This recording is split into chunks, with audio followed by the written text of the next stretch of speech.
রাধে রাধে বন্ধুরা, কেমন আছো সবাই? আশা করছি সকলেই ভালো আছো, আমিও ভালো আছি। ইউটিউব ব্লগে তোমাদের সকলকে স্বাগত জানিয়ে আজকের ব্লগটা আমি শুরু করছি। আজকে অনেক দিন পর একটা ব্লগ দিয়েছি। যেই দিনে এই ভিডিওটা শ্যুট করেছি সেদিনটা ছিল সোমবার, আর তখন সকাল বাজে 7টা। তো ঘুম থেকে এর আগেই উঠে পড়েছিলাম। উঠে যাবতীয় যা বাসি কাজ ছিল সবগুলো সেরে বসে পড়লাম একটু চা খেতে। তো এখানে চা নিয়ে বসে পড়লাম, সাথে বর্দিবাইও ছিল, মানে আমার যা। সকাল টাইমটায় আমরা দুজন মিলেমিশে চাটা খাই গল্প করতে করতে। সারাদিনটা কিভাবে কেটে যায় আসলে সত্যি কথা বলাই যায় না। সময় পাই শুধু সকালটাই একসাথে বসে একটু চা খাওয়ার জন্য। তো সকালবেলায় চাটা না খেলে সত্যি কথা ভালো লাগে না, তো সেই কারণে সকালবেলা চাটা করে ঝটপট চাটা খেয়ে নিলাম এনার্জি আনার জন্য। তারপর ঢুকে পড়লাম অফিসে, কারণ অফিস আমাদের কোনটা তোমরা সবাই জানোই, মেয়েদের বা মহিলাদের অফিস কোনটা সেটা তোমরা জানোই। রান্নাঘর হলো আমাদের অফিস রুম, আর এইটার মধ্যে 24টা ঘন্টা লেগে থাকতে হয়। এই অফিসে কোনো ধরনের ছুটি কোনো কাটানো যাবে না, মানে 24 ঘন্টা, আর প্রত্যেক সপ্তাহে 7 দিন লেগে থাকতে হবে এই অফিসে। অন্যান্য অফিসগুলোতে যাওয়া ছুটি দেয়, কিন্তু এই অফিসগুলোতে এক বিন্দু ছুটি নেই, মহিলাদের 24 ঘন্টায় লেগে থাকতে হয়। তারপর সকালবেলা চা খাওয়ার পর যতটুকু বাসন, মানে 2 বেসিন বাসন শুধু থাকে সকাল টাইমটার দিকে, তো এই সবগুলো বাসন ধুয়ে তারপর সেগুলোকে গুছিয়ে রাখতে হয়, আর শুকানোর পর সেগুলোকে আমরা রেখে তুলে রাখি। এখানে দেখো সকাল টাইমটা রুটি দিয়ে খাওয়ার জন্য পেঁয়াজ, কারকল আর আলু দিয়ে ভেজে নিচ্ছি, সবগুলো একসাথে মিক্সড করে তারপর ভেজে নিয়েছি। আর একটু দেরিও হয়ে গেছে সকাল টাইমটা একটু কাজ করতে করতে, তাই আরেক সাইডে রুটি করে নিচ্ছি। আর সকালে সবাই প্রায় রুটি খায়, শুধু আমরা দুজন বাদে বাকিরা সবাই রুটি খায়। এখানে ভাজাও রেডি হয়ে গেছে, প্রায় রুটিও রেডি।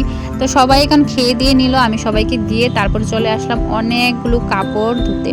কাপড় মানে আমাদের ঘরে কাপড় প্রচুর থাকে, কারণ বাচ্চা যেহেতু আছে, দুটো বাচ্চা আছে, তো বাচ্চাদের কাপড়, আমাদের কাপড়, মানে অনেকগুলো কাপড় হয়ে যায়। তো সেই কারণে কাপড়গুলোকে সকাল সকাল ধুয়ে দিতে হয়, কারণ কখন বৃষ্টি চলে আসে বোঝাই যায় না। তো সেই কারণে ঝটপট করে সকালবেলা কাপড়গুলো ধুয়ে দিই। 10টার মধ্যে মানে কাপড়গুলো ধুয়ে আমরা দিয়ে দিই, দিয়ে দিই। তো আমি দেখি এসে বর্দি ভাই অর্ধেক মানে কাপড় দিয়ে দিয়েছে। তো আমি বললাম আমি কোথায় এখন কাপড় দেবো? বর্দি ভাই বলছে যে যেখানে পারো, মানে যেখানে জায়গা দেখছো সেখানে তুমি কাপড় দিয়ে দাও। তো আমি যেখানে জায়গা দেখছি সেখানে কাপড় দিয়ে দিচ্ছি, কারণ দেখো তোমরা কতগুলো কাপড়, আরও 1 বালতি কাপড় আছে, মানে বাথরুমে রেখে মানে আসছি, মানে এইগুলো শুকালে তারপরে ওইগুলো আমি দেবো। তো এইরকম করে একটা একটা করে কাপড় সবগুলোতে দিয়ে দিয়েছি। আর এখানে বর্দি ভাইও যা কাপড় ছিল সবগুলো দিয়ে চলে গেছে, আর আমি বাকিগুলো দিয়ে দিয়েছি। সকালে মানে খাবারও খাওয়া হয়নি, বাকিরা সবাই খাওয়ার হয়ে গেছে, আমার আর বর্দি ভাইয়ের খাওয়া হয়নি এখনো। তো পেটে একটু খিদেও লেগেছে যে কখন বসবো খাওয়ার জন্য। তো যখন বাচ্চাদের খাওয়াই তখনই আমরা বসে পড়ি খাওয়ার জন্য। তারপরে বাচ্চাদের খাওয়ানো হয়ে গেছে, বড়দেরও খাওয়ানো হয়েছে, আর আমাদেরও খাওয়া হয়ে গেছে। তারপরে এখন বসেছি দুপুরে খাওয়ার রান্না করার জন্য, কারণ বাকি সব সকালের কাজ যা ছিল সব কাজ করে এখন দুপুরে খাওয়ার জন্য বসে পড়েছি, মানে খাবার রান্না করার জন্য।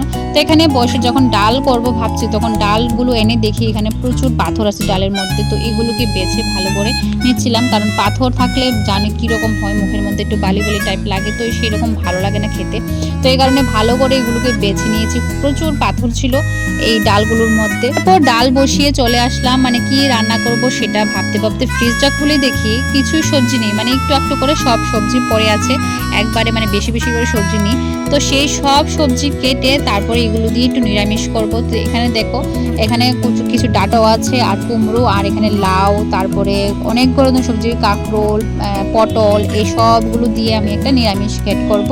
সাথে করব একটু বাঁধাকপির তরকারি, মানে বাঁধাকপির শাক করব। আর এটা আজকে কীরকম করে করব সেটা তোমাদের বলবো, কীরকম করে করছি আমি। আর এরকম করে রান্না করে খেলে খুবই ভালো লাগে।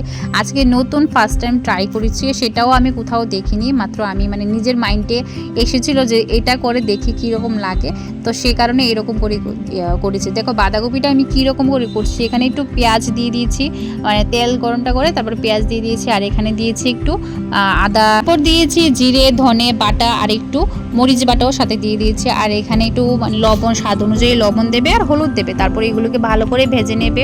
তো ভেজে তারপরে কয়েকটা টমেটো দিয়ে দেবে, যদি টমেটো থাকে, দেখেছি ফ্রিজে আছে তো টমেটোগুলো দিয়ে দিয়েছি, না পারলে তোমরা না দেবে। তো এখানে আমি দিয়ে দিয়েছি টমেটোগুলো। আর এখানে বর্দিভাই এসে বলছে দাঁড়া তোমার ভিডিও করে দিচ্ছে, তো বর্দিভাইয়ের সাথে কথা বলে বলে রান্না করছি। আমরা প্রায় সময় এরকম করে রান্না করতে করতে একটু দুষ্টামি এরকম করে করে রান্না করি।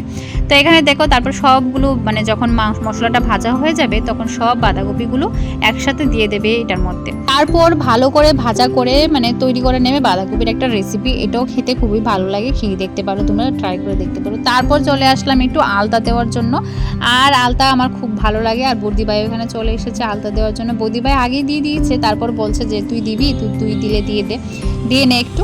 তারপরে আমিও দিয়ে দিলাম আলতাগুলো। তো বর্দিভাই বলছে দেও আমি দিয়ে দিই, তারপরে আমি বললাম থাক আমি নিজে দেবো আর তুমি ওদেরকে দেখো। তা আজকের ব্লগটা কীরকম লেগেছে অবশ্যই কমেন্ট করে জানিও। আজকে অনেক দিন পর একটা ব্লগ মানে দিলাম, তো কীরকম লেগেছে অবশ্যই কমেন্ট করে জানিও। আজকের জন্য এতটুকুই, টাটা, আবার দেখা হচ্ছে পরের ব্লগে।